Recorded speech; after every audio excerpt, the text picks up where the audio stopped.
हाय दादी। हाय बेटा। क्यों दादी, 70 साल की जिंदगी दिखाई दे रही है ना? दिखाई दे रही है। जानता है इन सबको देखकर मुझे कितनी खुशी हो रही है।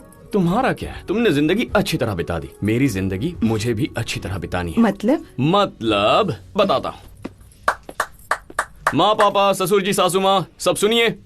श्री जरा यहाँ आना। आप में से कईयों ने मैरिड लाइफ देख ली है, हम अब देखने वाले हैं। सो शादी के बारे में, शादी के बाद होने वाले चेंजेस के बारे में हम आप सबसे सुनना चाहते हैं। अभी वो सब किस लिए यार? जरूरी है चाचू। आजकल कई लोग शादियों में जाते हैं, वहां के सारे इवेंट्स में पार्टिसिपेट भी करते हैं, लेकिन घर आने के बाद कुछ याद ही नहीं रहता। शादी में गए ऐसा लगता ही नहीं है। बचपन में दादी माँ ने बताया था, शादी का मतलब त्योहार है, और अगर ऐसी शादी हो तो जिंदगी भर याद रहती है। मैं अपने कई शादीशुदा दोस्तों और कलीग्स को देख रहा हूं। कोई पत्नी से डरता है, किसी को पति पर गुस्सा है, ईगो और छोटी छोटी बातों पर बात डिवोर्स तक पहुंच जाती है। इसीलिए आपकी यादें, आपके एक्सपीरियंसेस हमें बताएंगे कि शादी के बाद खुश रहने का राज क्या है। दादी माँ आप शुरू कीजिए। अरे ऐसे अचानक पूछेगा तो कैसे? पूछ लिया ना, स्टार्ट कीजिए। तेरे दादाजी कहा करते थे, हमारे पैदा होने के बाद जिस तरह हम माँ बाप को देखा करते हैं, बच्चों के पैदा होने के बाद उसी तरह पत्नी को भी देखना चाहिए। अगर ये बात याद रखोगी तो शादी अच्छी रहेगी। इसे भी ऐसे ही देखना बेटा। नेक्स्ट। मामा जी हाँ। अब आप कहिए ना। मैं? ठीक है बेटी, वो टैब दो। पति पत्नी के बीच का प्यार डब्ल्यू जैसा होता है। नई नई शादी के बाद उनके बीच का प्यार पीक्स पर रहता है। बाद में बच्चों की वजह से करियर में सेटल होने के प्रोसेस में प्यार घटता जाता है। दोबारा जब बच्चे बड़े होकर अपने काम करते हुए लाइफ में वो सेटल हो जाते हैं, तब उनके बीच में प्यार बढ़ता है। वहां से बच्चों की शादी, उनकी जिंदगी सेटल करने तक प्यार थोड़ा घटता है। एक बार जब जिम्मेदारियां खत्म हो जाती हैं, एक दूसरे का सहारा बनकर एक दूसरे के प्रति उनका प्यार फिर से बढ़ने लगता है और दोबारा पीक्स पर आ जाता है। मतलब पति पत्नी का प्यार पीक से शुरू होकर पीक में एंड होता है। बीच में आने वाले उतार चढ़ाव को छोड़कर एक दूसरे को अच्छी तरह समझते हुए चलें तो उनकी जिंदगी खुशहाल होती है। हमारी तरह।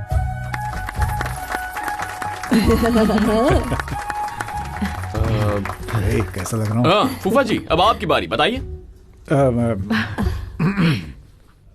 पत्नी जैसा कहे करते जाओ, लाइफ अच्छी रहेगी। हमारी अर्धांगिनी जो कहती हैं वैसा ही करता हूँ, इसलिए झगड़े नहीं होते। आपकी बातें भी मैं मानती हूँ ना, इसलिए हमारे भी झगड़े नहीं होते। ससुर जी आप बताइए ना। मैं हाँ बोलिए ना। मैं बोलती हूँ। ये कहेंगी। ओके बताइए। हर लड़की बचपन से लेकर एक उम्र तक अपनी सारी फीलिंग्स अपने पेरेंट्स के साथ शेयर करती है, बाद में भाइयों के साथ, बहनों के साथ, और उसके बाद फ्रेंड्स के साथ, फिर कोलीग्स के साथ। हर एक स्टेज पर कोई ना कोई उसकी जिम्मेदारी लेता है, पर इन सबकी जिम्मेदारी एक साथ लेने वाला सिर्फ पति होता है। हम औरतों की छोटी छोटी खुशियां होती हैं वासु। घंटों मेहनत करके खाना बनाने के बाद पति बस एक बार कह दे कि ये खाना अच्छा है, वही हमारे लिए काफी है। जब श्री पैदा हुई थी, तुम्हारे ससुर जी ने उसे अपनी गोद में उठाया था और वो बहुत खुश हुए। उस दिन से लेकर आज तक मैं अपने सारे दर्द भूल गई। जानते हो, पति साथ चलकर कुछ खरीदवा दे तो पत्नियों को कितनी खुशी होती है। जब इन्होंने उस दिन दुकान में आकर मेरे लिए एक साड़ी सिलेक्ट की तो मैं बहुत खुश हुई थी।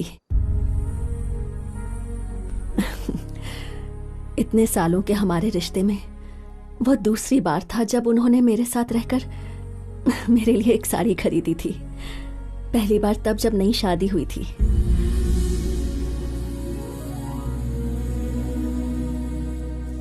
कहते हैं कि औरतें कुछ छिपा नहीं सकती, लेकिन हम बहुत कुछ छुपाती हैं, बस अपने पति के प्यार के सिवाय।